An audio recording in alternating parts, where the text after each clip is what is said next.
پێغەمبەری خوا عەلەیهی سەڵات وەسەلام و هەندێک بەسەرهات لە ژیاننامەی زانایان و پێشەوایانی ئیسلام باس لە حوکمی مامەڵەکردن بە ماڵی گشتی دەکەین. ئەو ماڵ و سەرۆت و سامانانەی کە عامە کە ئێستا خەڵکی پێ دەڵێن ماڵی حکوومەت، ئەوە دیارە هی حکوومەت خۆی نییە، بەڵکو هی عامی موسڵمانانە کە هەموو موسڵمانان حەق و مافی ئەوەیان تیا هەیە لێی سوودمەند ببن. ئایا دەکرێت بۆ بەرژەوەندی شەخسی یا بۆ بەرژەوەندی تایبەت بەکاربهێنرێ لە دەرەوە و لە بەدەر ئەو مەجاڵەی کە بۆی دیاری دەستنیشان کراوە. عن خولة الأنصارية رضي الله عنها قالت: سمعت النبي صلى الله عليه وسلم يقول: إن رجالا يتخوضون في مال الله بغير حق فلهم النار يوم القيامة. پێغەمبەری خوا عەلەیهی الصلاة والسلام دەفەرمێت پیاوانێک هەن ڕۆئەچن لە بەکارهێنانی ماڵی خوادا، یعنی ماڵێکە عامە، مڵکی خوایە، حەقی موسڵمانانە بەعام سوودی لێ ببینن، بەڵام کەسانێک بۆ بەرژەوەندی شەخسی خۆیان یا کەسوکاریان ڕۆئەچن لە بەکارهێنانیە بەناحەق فەلەهم النار يوم القيامة، ئەوانە ئاگری دۆزەخیان بۆ هەیە لە ڕۆژی قیامەتدا. قال الحافظ ابن حجر رحمه الله في فتح الباري شرح صحيح البخاري، ابن حجر لشرحهم حديثها فرميت: أي يتصرفون في مال المسلمين بالباطل، يعني هل سكوت تصرف أكن بمال مسلمان بنا حق، وهو أعم من أن يكون بالقسمة وبغيرها. أما قشتيتر لوي كوا مالي عام دابش بكري بشيوازكي ناروا يان بكار بهن ريان هرشتكي تريها وشيوا لواك لجي خويدان بيت. وفيه أن من أخذ من الغنائم شيئا بغير قسم الإمام كان عاصيا. أم حديث أويتها هركسيك سود لا دسكوتكاني ولات ببينه مالاني كمالي قشتين ودستي مسلمانان دكون با هۆکارە جیاجیاکان دیارەیەکێک لەو هۆکارانە لە کاتی خۆیدا بریتی بووە لەو شتومەکانی کە لە بەرەی جەنگی کافرەکانە بەجێماوە دەستی موسڵمانان کەوتووە. هاوشێوەی ئەمە ئەو ماڵانەی کە ماڵی گشتین و داهاتی خەزانەی دەوڵەتن بەبێ دابەشکردن لەلایەن کاربەدەسانەوە هەر کەسێک بۆ بەرژەوەندی شەخسی خۆی سوودی لێ ببینێ ئەوە کارێکی ناپەسەندی کردووە. وفيه ردع الولاة أن يأخذ من المال شيئا بغير حقه أو يمنعوه من أهله. هروها أمر ڕاچەڵەکاندن و وریاکردنەوە و سەرزەنشتکردنی کاربەدەستانی تایە کە شتێک لە ماڵی موسڵمانان ماڵی گشتی ببن بەناحەق یان منعی خەڵکی لێ بکەن و بەشی خەڵکی لێ نەدەن، کە ئەوەی پارەی گشتیە داهاتی گشتیە ئەگە شتێکی لێ ببن کە حەق نەبێ شایستە نەبن ئەوە بەڕاستی ئاگریان بۆ هەیە لە قیامەتدا، یان ئەگەر ماڵی گشتیان لە بەردەستا هەبێ و بەشی خەڵکی لێ نەدەن وەکو پێویست ئەوە بەڕاستی لە قیامەتدا ئاگری دۆزەخ چاوەڕێیان دەکات. وعن أبي هريرة رضي الله عنه قال: افتتحنا خيبر ولم نغنم ذهبا ولا فضة. فەرمێن لە ساڵی حەوتی کۆچیە خەیبەرمان لە دەستی جوولەکەکان دەرهێنا، کەوتە ژێردەستی موسڵمانان و موسڵمانان فتحیان کرد، بەڵام زێڕ و زیومان دەست نەکەوت. لەو جەنگەیە غەنیمەکان بریتی نەبوون لە پارە، لە زێڕ و لە زیو لە دینار و درام. إنما غنمنا البقر والإبل والمتاع والحوائط. ئەوەی کە دەستمان کەوت بریتی بوو لە مانگا، لە وشتر، لە مەڕووماڵات و هەروەها لەو ماڵ و زەویوزارانی کە لە کافرەکان بەجێ ما و دەستی موسڵمانان کەوت. ثم انصرفنا مع رسول الله صلى الله عليه وسلم إلى وادي القرى. أنجا لێبووینەوە لەگەڵ پێغەمبەری خوا عەلەیهی الصلاة والسلام بەڕێکەوتین بۆ دۆڵێک کە پێی دەوترێ وادي القرى، ومعه عبد يقال له مدعم أهداه له أحد بني الضباب يقال له رفاعة بن زيد. لەگەڵ پێغەمبەری خوا عەلەیهی الصلاة والسلام کۆیلەیەک هەبوو پێی دەوترا مدعم، یەکێک لە بەنی ضیباب کە پێی دەوترێ ڕیفاعی کوڕی زەید بە دیاری دای بە پێغەمبەری خوا عەلەیهی الصلاة والسلام. کۆیلە و خزمەتکارێکی بە پێغەمبەری خوا داوە بە هەدیە عەلەیهی الصلاة والسلام. فبينما هو يحط رحل رسول الله صلى الله عليه وسلم إذ جاءه سهم عائر حتى أصاب ذلك العبد فقتله. أو پیاوە سەرقاڵی لێکردنەوەی باری سەر وشترەکەی پێغەمبەری خوا بوو عەلەیهی سەڵات وسەلام تیرێکی وێڵ هات پێکای و کوشتی. ئەمە سەحابیەکە لەگەڵ پێغەمبەری خوا عەلەیهی سەڵات وسەلام لە غەزوەی خەیبەر لە جەنگی جوولەکە لێبوونەتەوە، بەڵام یەکێک لە جوولەکەکان دیارە فرسەتی هێناوە هاتوتە پێش و نزیک بووەتەوە، تیرێکی هاوێشتووە بۆ ئەم سەحابیە و لێی دەدا و دەیکوژێت. فقال الناس هنيئا له الشهادة، خەڵکی وتیان شەهید بوون لە پێناوی خوای پیرۆز بێت. ئەمە سەحابیەکە بەدەستی جوولەکەیە کوژراوە، سەحابەکان پیرۆزبایان لێ کرد کەوا خوای گەورە شەهیدی بەنسیب کردووە. فقال رسول الله صلى الله عليه وسلم بل والذي نفسي بيده إن الشملة التي أصابها يوم خيبر من الغنائم لم تصبها المقاسم لتشتعل عليه نارا. پێغەمبەری خوا فەرموو بەڵکو سوێن بەو خوای کە گیانی منی بەدەستە، ئەو عابایی کەوا لە جەنگی خەیبەرە دزی پێش ئەوەی دابەش بکرێ بە ئاگر دەیسووتێنێت. لە خۆتانەوە مەڵێن فڵانە کەس شەهیدە، حتى ئەگەر سەحابی پێغەمبەری خوش بێ عەلەیهی سەڵات وسەلام، حتى ئەگەر بەدەستی جوولەکەیش بکوژرێت. بۆیە ئیمامی بوخاری ڕەحیمەه الله بابەتێکی هێناوە لە ساحەکەیدا فەرمێت باب لا يقال فلان شەهید، بابەتێک نابێ بوترێ فڵان شەهیدە، لە خۆتەوە حکمی شەهیدبوونی بەسەرا بدەیت، بڵێ ئومێدەوارم لای خوا شەهید بێ، داواکانی خوای گەورە بە شەهیدی قبوڵکە. ئەلەو بابەتانە ئەتوانی، بەڵام حکمی شەهیدبوون تەنانەت بەسەر سەحابیەکشدا نابێ بدرێ کە پێغەمبەری خوا صلی الله علیه و سلم ئەو شایەتەی بۆ نەدابێت. لێرە سەحابیەکە بەدەستی جوولەکە کوژراوە لە دوای لێبوونەوە لە جەنگی جوولەکەکان لە خەیبەر، بەڵام پێغەمبەری خوا عەلەیهی سەڵات وسەلام فەرمێت نەخێر ئەوە عابایەکی دزیوە و بەو عابایە دەسووتێت. ففەزیع الناس، خەڵکی تۆقین. کاتێک کە پێغەمبەری خوا صلی الله علیه و سلم ئەمەی ڕاگەیاند، ئیتر خەڵکی ڕاچەڵەکین و تۆقین و ترسان. فجاء رجل حين سمع ذلك من النبي صلى الله عليه وسلم بشراك أو شراكين. پیاوێک کە ئەمەی بیست لە پێغەمبەری خوا صلی الله علیه و سلم دوو قەیتانێک یان دوو قەیتانی پێڵاوی هێنا. فقال هذا شيء كنت أصبته يوم خيبر، تێی پێغەمبەری خوا ئەم قەیتانی پێڵاوە لە جەنگی خەیبەرە بۆ خۆم جەم کردێتەوە بردوومە پێش ئەوەی دابەش بکرێت. تەسەوور کە یعنی بهێنە پێشای خۆت ئەو حەبلەی کە پێڵاوی پێتون و تۆڵ ئەکرێ، دوو حەبلی ئاوها لەگەڵ خۆیان بردوێتی ئەیهێنێ بەلای پێغەمبەری خوا عەلەیهی سەڵات وسەلام. فقال رسول الله صلى الله عليه وسلم شراك أو شراكان من نار، فەرمی ئەمە پەتێکە دوو پەتە لە ئاگر بۆ تۆ تازە دابەش کراوە و تۆ پێش دابەشکردن دزیت کردووە و لێیت بردووە. یعنی لێرانە پێغەمبەری خوا صلی الله علیه و سلم دەرسێکی سەحابە دەدا و پاشان ئومەتەکەی کە ئینسان حتا شتێک کە سووکیش بێ کە کەمیش بێ لە ماڵی عام نەیبێت. ئەگەر بەتایبەت درا بە تۆ حەق و مافی خۆت بوو بردت بەکاری بێنی حەڵاڵە، بەڵام پێش دابەشکردن لە خۆتەوە بڵێ با شتێکی کەمیش بێت بۆ بەرژەوەندی شخصی خۆت بەکاری بێنی. عابایەن کە پارچە قوماشێکە یان قەیتانی پێڵاوێکە بیبەی ئەوە ئاگری دۆزەخت بەردەکەوێ. بۆیە ئەبێ ئینسان ئاگادار بێ، حتا ئەگەر تۆ حەق و مافی دراوسەیەکت ببێ یا موسڵمانێکی تایبەت ببەی، ئەمە حەقی کەسێک دوانت کەوتۆتە سەر، بەڵام لە ماڵی گشتی لە ماڵی حکومەت دەیبێ حەقی هەموو موسڵمانانەی کەوا هاوبەشن لەو ماڵەیە ئەکەوێتە سەر تۆ لە قیامەتە فرەی چەنێ بکەوێ ڕازی بکەی یا گردنی خۆتی پێ عەزاب بکەی یان لە حەسەناتەکانی خۆتی بیتێ. وعن عبد الله بن عمرو رضي الله عنهما قال كان على ثقل النبي صلى الله عليه وسلم رجل يقال له كركدا فمات.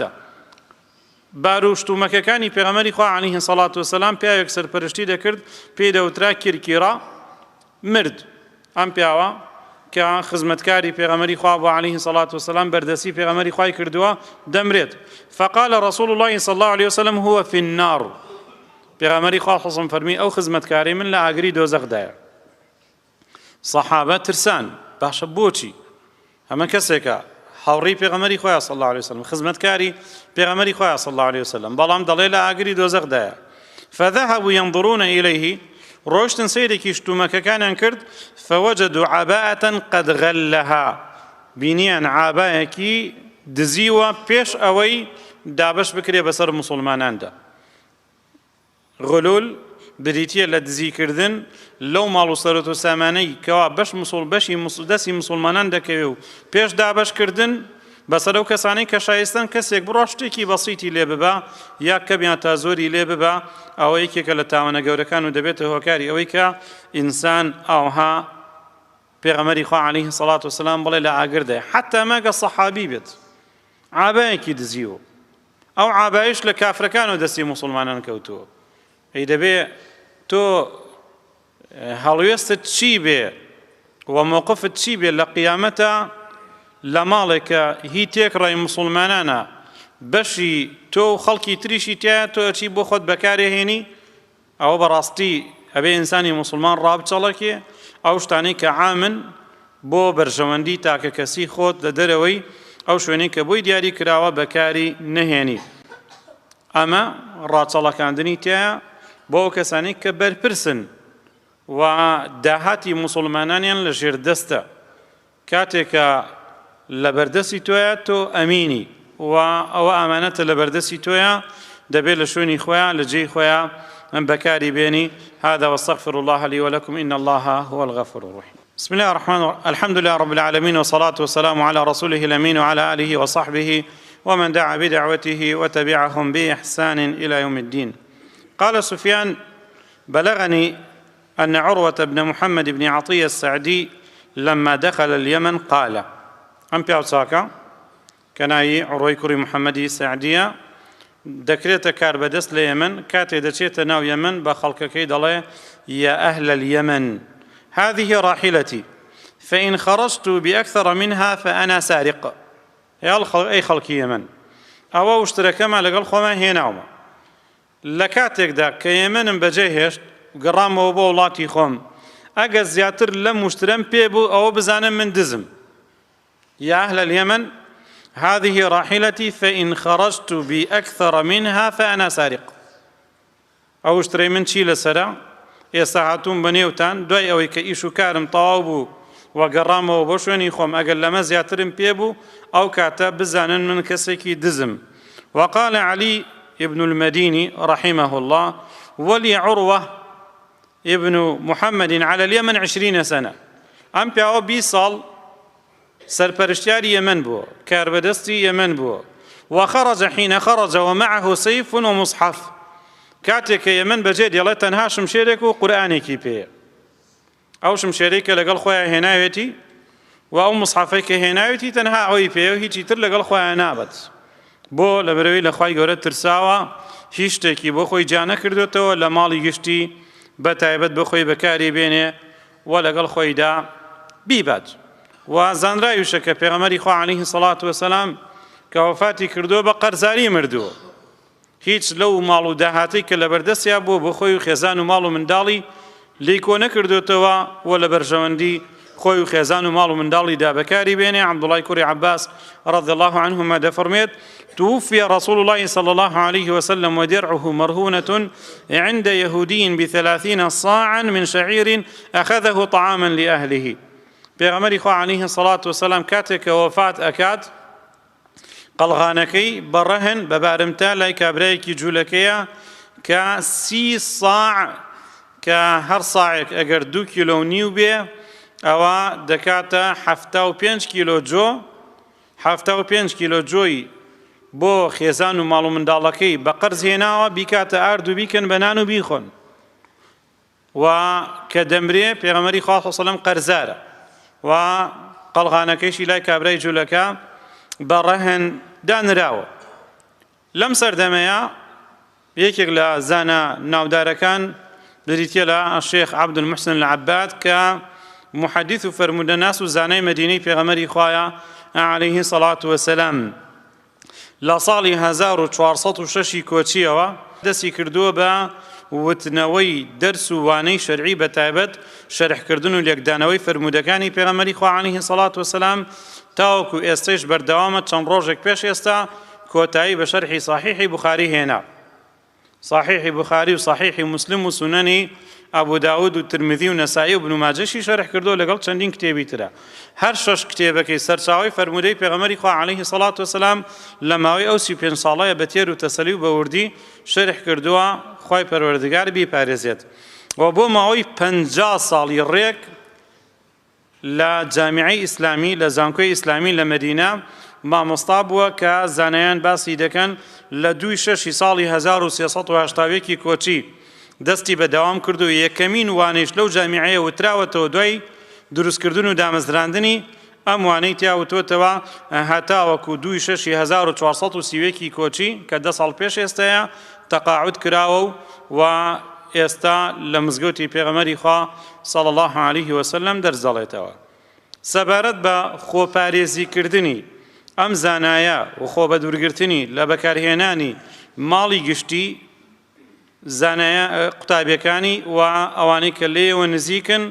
لێ دەگەڕنەوە من سێ بەسەراتان بۆ باز دەکەم. یەکێک لەوانە سایەقەکەی ئەو کەسێک کە سایەقی شەخسی بووە هاتوچۆی پێکردووە بۆ زانکۆ و بردوێتیەوە بۆ ماڵ دەفەرمێت ما كان يرضى أن يوقف سيارة الجامعة على الطريق من أجل شراء حاجة البيت لكاتك دكا هاتو شوي فيكردو بو دوام وقراوتوا رازين نبوا سيارك الرابقيريت بو بكارهناني بو كريني شتومالي شتومكيكوا بيوستي مالا كبساري زانكو روشتو بو دوام وەکە گەڕاوەتەوە ڕازی نەبووە سیارەکە بەکار بهێنرێت لە ڕێگا